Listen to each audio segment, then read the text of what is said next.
Guys, so one of the best things you can do when you're in the trade creation mode is you obviously want to pinpoint where the prevailing trend is. This is going to be a term that you will hear me refer to a lot. The reason why you want to focus on that prevailing trend is because the prevailing trend has the most amount of current strength that you want to be trading with, not against.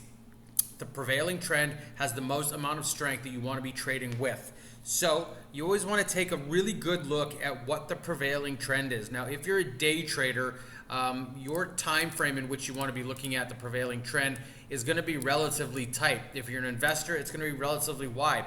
So for us as day traders, we might look at this chart and very simply pinpoint the idea that price action has put in a pivot high and a pivot low, and this is really all the price action that we need to be looking at and dealing with. So one of the very simple things we can do is mark off this high and mark off this current area right through here. Try this again. Okay. And what we're going to do is mark off this area right through here as of today's close. And then what we want to do is we just want to understand this area of price action. This is what's referred to as a leg down. It's nothing huge, but it's definitely something that we want to be looking at. Now, off of the top, virtually anybody can look at this and say, I see that the prevailing trend on a short-term basis is towards the downside. Having said that, what we do have right now is price action has put in some lows right through here. So we got a bit of a short-term floor, and you can see there's been a bit of a directional change. Now, this is what is referred to as a relief rally, a counter trend rally, a suckers rally, whatever you want to call it. This is not the prevailing trend over the last little while. The prevailing trend is where the strength of the market is, and the strength of the market is geared towards the downside. So what we want to do is we want to start to really pack our trade ideas with as many probabilities that work in our favor as possible. And one way of doing that is doing what's called a multi-time frame analysis. A multi-time frame analysis means that we do what's called a top-down approach in investing, where you're looking at markets, sectors, industries, and then stocks. You can do the same thing with time frames. Top-down analysis, multiple time frame analysis. Start with the daily. We've just pinpointed some structure in terms of price action moving to the downside. So we want to get ourselves into a net short position. We want to mark off some levels, but then we also want to get down to some lower time frames. Maybe we go down to a 4-hour and we start to see that the short-term prevailing trend is to the upside.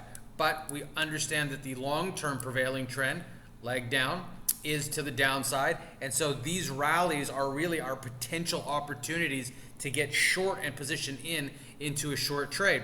So you can see overall trend moving to the downside, short-term counter trend move, looking at a 4-hour chart. So the 4-hour chart from this trough to this peak is technically short-term net bullish, but net, we're still in a short market. So what we want to do is we want to start looking at that 4-hour chart. We're seeing the price action is getting a little bit extended. We might want to come in to a 30-minute chart and start to see when and where price action is starting to roll over. And we're not really seeing it yet, but we are still seeing the same pieces of the puzzle that we started with at the top end of this daily chart. But you can see that we are now moving in to some structural resistance, which could potentially offer us an area to start shorting if price action rolls over. So if we get into this 1, 2, 3 triple top situation and price action starts to roll over, we could start to see an area where we want to get short this market. Now, if we want to dial down even more, we can go from a 30 to a 5-minute chart, and now we're starting to see the price action is really starting to get extended off of that 200-day simple moving average. It's really getting extended in terms of where price action has come off of this low. And then if we dial this down even more, we can start to see that we might be on the forefront of a potential roll. So if this 1-minute chart, for example, starts to roll and we start taking out these previous pivot lows, 39.04 for example, and then we go back out to say a 5-minute chart and we start to see that that level is starting to move back into its 200, we might be at the forefront of that relief rally cracking. And when that relief rally finally cracks and it loses its upward steam, it is going to get back on track with the prevailing trend, which is exactly where we started at the beginning of this video. And the reason why we want to do that multiple time frame analysis is so we can get an understanding of the overall trend, how extended that counter trend is getting over the course of multiple time frames, and then looking at the best short-term chart to try and pinpoint where that steam is now letting out and it's starting to crack and move back in line with the overall trend. If we were to take this level right through here, I would suspect that this trend will reverse somewhere in this particular level around 37.04.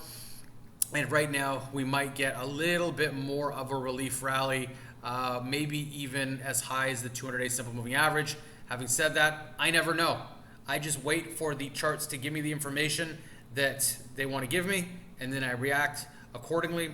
But based on this peak to trough to relief rally, I do suspect that after this bar rolls over and it loses some steam, we could see a break below 37.07. Now the counterplay to that is that price action takes out that 200-day simple moving average, and then it takes out this level at the 43.11 mark, and then price action very well could be reversing back to the long side. But if it does that, you then want to go through your top-down multiple time frame analysis model again to see where you would want to position in on a counter move. Check out the next video because I think that's also going to be a big help.